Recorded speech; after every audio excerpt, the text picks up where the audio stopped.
Circuit Blasters was released for the PlayStation in 2005, and this is a very fun and quirky arcade racing game that would be very similar to the Micro Machines games. This game is also a sequel to Circuit Breakers that was released on the PlayStation 1 way back in 1998, and that game in a lot of ways is very identical to this. The gameplay in this game takes a lot of inspiration from its predecessor, as the only real difference to the game is the visuals, as PlayStation 2 had better graphics than its predecessor, as we all know, but they didn't change any of the gameplay elements really as such with this game. It feels and plays very like early Micro Machines games, even if you look at the likes of Micro Machines V3 on the PS1, which was an epic game in its own right. And Circuit Breakers originally got great reviews in 1998 due to its gameplay style and fun and quirky nature. At the same time though, it had enough challenges and enough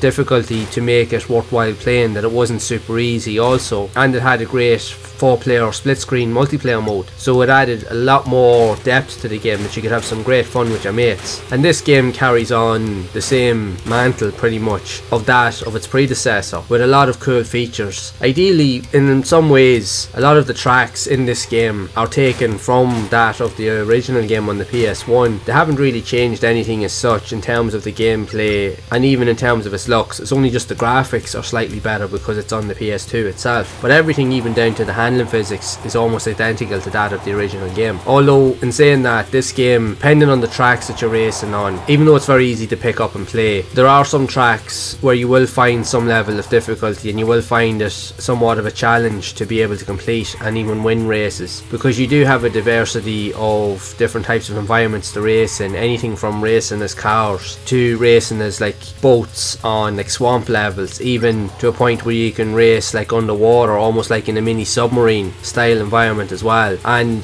those type of environments are a lot more difficult to win races in compared to the likes of the car levels. But it really is all dependent on luck and just skill to determine if you'll win races or not, and if you get lucky drops with the power-ups as well. But where this game really shines like its predecessor is in its multiplayer, as this also has a unique multiplayer aspect to it where you can play and have a lot of fun with your mates, as there's plenty of quirky features involved and there's enough fun elements to keep you playing again and again over time. So that in itself is worthwhile having a look. So if you're in the hunt for a very quirky and fun multiplayer type racing game, Circuit Blasters, like its predecessor, is one of those games ideally you should really take a look at, as it is a lot of fun. It is challenging, but there's more than enough elements here to keep you playing for some time, and it is worthwhile having a look. And I would love to know your thoughts on Circuit Blasters for the PS2, if you've played it, and if so, what do you think of it? Did you even play the original Circuit Breakers on the PS1, and what were your opinions on that game also? Can you see the similarities of both games? I'd love to hear what stories you have of this game, so be sure to share it down in the comments below. And if you'd like to see more videos on more of these unique quirky games that were also released for the PS2, then be sure to leave a like, subscribe to the channel and hit the bell to be updated when future reviews are released. And if you would like to see more videos on other types of